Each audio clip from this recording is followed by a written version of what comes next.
Prezados colegas, boa noite. Esta será a semana da coronariopatia.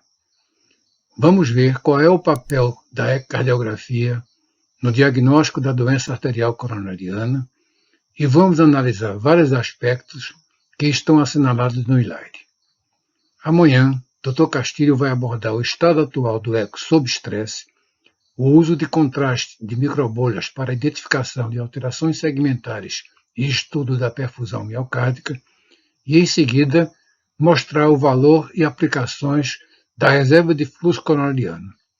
Como de praxe, na quinta-feira estaremos ao vivo para perguntas e esclarecimento de dúvidas.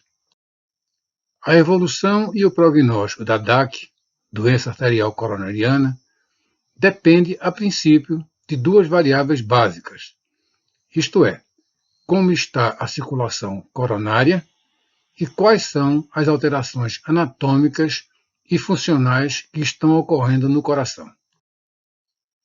Do ponto de vista fisiopatológico e clínico, a isquemia pode ser aguda ou crônica, determinando uma variedade de situações imediatas ou mais tardias, evolutivas e interrelacionadas. A ecocardiografia, através das suas diversas modalidades técnicas, possibilita uma avaliação ampla e detalhada das anomalias que ocorrem na doença arterial coronária.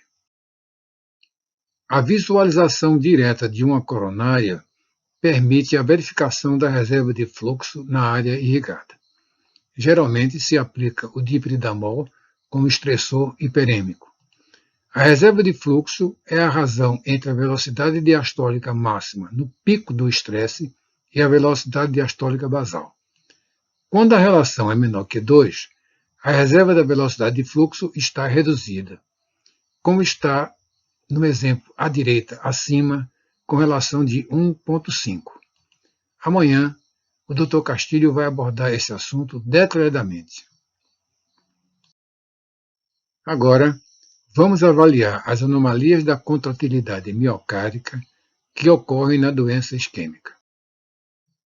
Muitos de vocês, se não a maioria, não pegou essa fase. No início, o diagnóstico era feito com o modo M, que apesar de avaliar engrossamento sistólico com muito maior nitidez, analisa apenas o segmento onde incide o feixe do ultrassom.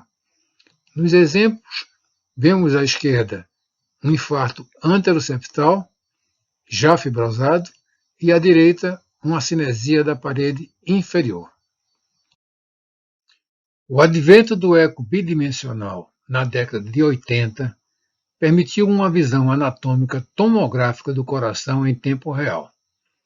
Cortes ortogonais pela via de acesso apical, isto é, apical eixo longo, 4 e 2 câmaras, nos oferece a visibilização de todas as paredes do ventrículo esquerdo e dos seus segmentos basal, médio e apical. Nessa figura está destacado em cores os segmentos do ventrículo esquerdo correspondente aos territórios irrigados por cada artéria. Lembramos que no corte apical 4 câmaras, os segmentos médio e basal do septo interventricular são irrigados pela artéria coronária direita e o segmento apical é território irrigado pela descendente anterior. Então, o acesso apical possibilita uma análise bastante útil para verificar a contratilidade segmentar, como visto no esquema à esquerda, publicado no GESE sobre as últimas recomendações para avaliar as câmaras cardíacas. À direita, acima, vemos no corte apical de 4 câmaras um déficit contrátil no ápice do ventrículo esquerdo, correspondente à região irrigada pela DA. E abaixo, um déficit contrátil no segmento basal da parede inferior, usualmente irrigado pela coronária direita. Em movimento, fica claro que o segmento basal da parede inferior, além de assimétrico, não engrossa na sístole, caracterizando uma área de fibrose. O índice de contratilidade miocárdica foi preconizado há mais de 3 décadas. Na verdade, ele foi criado, salvo engano, em 1984. Diferentes modelos de segmentação do ventrículo esquerdo são usados na prática. O modelo de 17 segmentos é recomendado para avaliar perfusão miocárdica e outras técnicas. O modelo de 16 segmentos é recomendado para estudo de rotina, porque a excursão endocárdica e o espessamento do ápice nem sempre são perceptíveis. Então, se todos os segmentos estão normais, o índice de score será 1. E se o índice for maior do que 2, indica disfunção miocárdica de grau importante. Nesses 2 cortes, os segmentos apresentam movimentação e engrossamento sistólico normais. Portanto, cada segmento recebe 1 ponto. Lembrando que para o cálculo do índice de contratilidade, se possível, todos os segmentos devem ser pontuados. Como o movimento do miocárdio pode ser causado por tracionamento do segmento adjacente e pelo deslocamento global do ventrículo esquerdo, o engrossamento e encurtamento da deformação regional deve ser o foco da análise. Nesses exemplos, como foi verificado hipocinesia, cada segmento recebe 2 pontos. Aqui, os segmentos estão assimétricos. À esquerda, o segmento apical do septo interventricular, correspondente ao território irrigado pela DA. E à direita, a cinesia nos segmentos médio e basal, correspondente ao território irrigado pela coronária direita ou circunflexa. Portanto, como são assimétricos, cada segmento recebe 3 pontos. Agora, vemos à esquerda uma discinesia apical e à direita uma discinesia do segmento basal inferior. Neste caso, cada segmento recebe 4 pontos. Relembrando que se o total de pontos dividido por 16 for maior que 2, significa que o VE tem uma disfunção de grau importante. Agora, avaliando a função global do VE na presença de déficit contrátil segmentar, o cálculo da fração de ejeção deve ser sempre feito pelo método de Simpson biplanar, incluindo o plano de corte onde existe a alteração. A função sistólica regional é avaliada de forma subjetiva. O strain, isto é, a deformação miocárdica, aferida pela técnica do speckle tracking, é uma modalidade muito útil para avaliar a dinâmica segmentar e a função global do ventrículo esquerdo. Nessa imagem, verificamos uma alteração no segmento basal e médio da parede inferior e basal da parede inferoseptal, codificada em cores verde e azul no strain circunferencial, longitudinal e no mapa polar. A técnica do strain possibilita a identificação de alterações segmentares mesmo antes da percepção visual pela ecocardiografia bidimensional. Nesse caso, vejam a alteração identificada no septo posterior e na parede lateral. A correlação do território miocárdico isquêmico com a lesão arterial corresponde à deformação identificada com o strain. O diagnóstico é considerado quando há pelo menos 3 segmentos contíguos. Nesse exemplo, verificamos a redução da deformação na região irrigada pela coronária direita. Neste caso, o ecocardiograma tinha sido considerado normal. Vejo no mapa polar que a redução da deformidade está identificada na região irrigada pela circunflexa, mostrando como a técnica do strain foi útil para o esclarecimento da doença. Aqui, vemos uma alteração no território da descendente anterior. Além do mapa polar mostrar uma redução significativa em mais de 3 segmentos contíguos, a contração pós-sistólica mostrada na seta identifica isquemia nos segmentos. Neste desenho esquemático, a curva vermelha mostra o encurtamento pós-sistólico que ocorre com a válvula aórtica já fechada, ou seja, na fase de relaxamento isovolumétrico. Neste momento, a tensão sobre a microcirculação diminui, favorecendo o aumento do fluxo sanguíneo no miocárdio. Então, esse aumento do fluxo na fase de relaxamento isovolumétrico estimula a contração do segmento miocárdico que estava hipoperfundindo durante a sístole e ocorre a contração pós-sistólica. Este foi um estudo prospectivo de 293 pacientes com angina estável, sem antecedentes de cardiopatia e com fração de ejeção normal. Os autores concluíram que a contração pós-sistólica fornece informações independentes para a doença coronariana significativa e oferece novas informações prognósticas sobre o risco de eventos cardiovasculares futuros. Em pacientes com suspeita de angina do peito estável, a curva do strain longitudinal mostra a contração pós-sistólica nos segmentos apicais nas cores verdes e roxa. No modo M curvado, os eventos sistólicos são mapeados em amarelo e os eventos diastólicos mapeados em azul. Neste exemplo, retirado do capítulo escrito pelo Dr. Ronaldo Campos Rodrigues no livro do Mestre Castilho, há um atraso do evento sistólico nos segmentos basal e médio da parede interior. A contração pós-sistólica está assinalada com a seta branca. Neste exemplo, a alteração ocorre na parede inferior.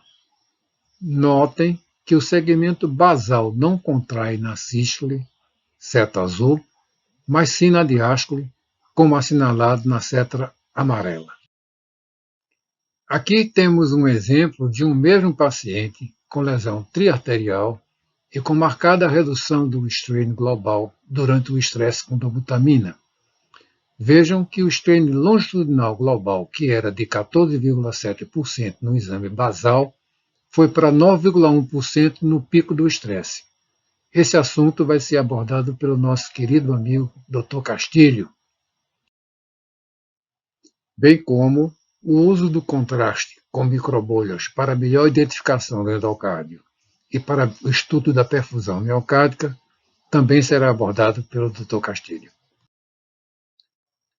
Em seguida, vamos ver alguns exemplos de complicações na doença arterial coronária.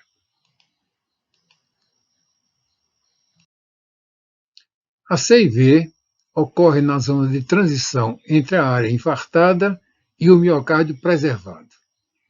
A insuficiência mitral por disfunção do músculo papilar é mais frequente no infarto de parede inferior e o trombo é mais frequente no ápice do ventrículo esquerdo.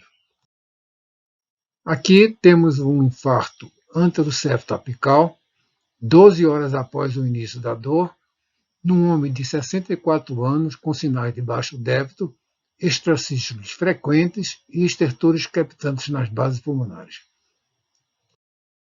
O infarto do VD pode coexistir em cerca de 10 a 30% nos infartos da parede inferior.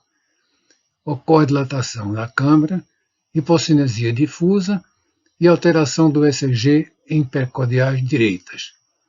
Além disso, a turgência jugular e o baixo débito são dados clínicos que chamam a atenção para o diagnóstico. O diagnóstico diferencial com tromboembolismo pulmonar deve ser feito. Além da clínica, no IAM do VD, o gradiente usualmente é menor que 30 mm de mercúrio, o que não acontece no tromboembolismo pulmonar, que geralmente cursa com hipertensão pulmonar.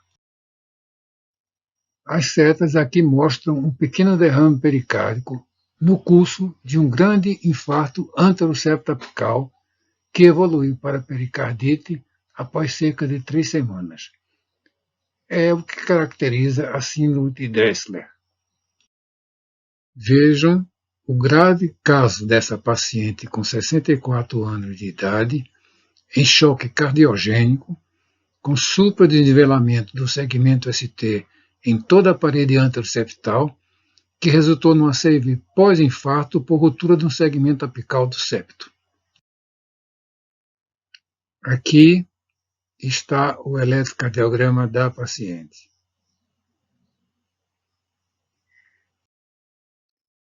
Neste outro caso, podemos verificar a ruptura do septo basal inferior e identificar o fluxo passando do ventrículo esquerdo para o ventrículo direito através da CIV.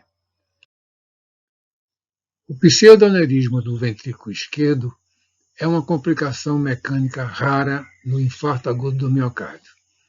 O colo do pseudoaneurisma é estreito, sua parede é composta de pericárdio fibrosado, sem tecido miocárdico e endocárdico. Observa-se fluxo de entrada e saída através da ruptura da parede e pode haver formação de trombos em seu interior. Temos aqui outro exemplo, com localização mais frequente em parede posterolateral. Compare o pseudoaneurisma com o aneurisma verdadeiro, que veremos em seguida. Vejam que o aneurisma verdadeiro, além do colo largo, ele é composto de todas as camadas da parede ventricular e tem localização mais frequente na região apical do ventrículo esquerdo. Vejam agora um exemplo de insuficiência mitral secundária de grau leve por disfunção do músculo papilar posteromedial.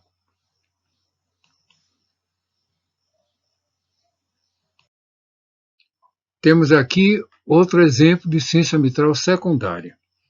Observem que a válvula é estruturalmente normal. Os folhetos estão tracionados pelas cordoalhas e não atingem o plano de coaptação ao nível do anel. Esse é um caso de ruptura do músculo papilar anterolateral. Uma complicação grave que, felizmente, não é comum. Este é um paciente com IAM supra e função sistólica bastante comprometida.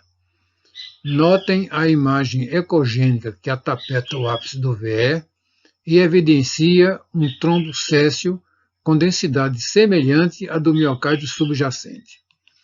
Quando queremos excluir a possibilidade de artefato, verificamos se há realmente acinesia ou discinesia na região, modificamos a posição e a frequência do transdutor e variamos a profundidade. Aqui temos um infarto de parede anterior com o trombo pediculado na região apical, com maior probabilidade de embolizar. Essa é uma condição de extrema gravidade. Um enorme aneurisma do ventrículo esquerdo, com presença de contraste espontâneo e trombo em formação na região apical. Muito obrigado pela atenção. Não percam a oportunidade de assistir amanhã à apresentação do Dr. Castilho no mesmo horário e tenham uma boa noite.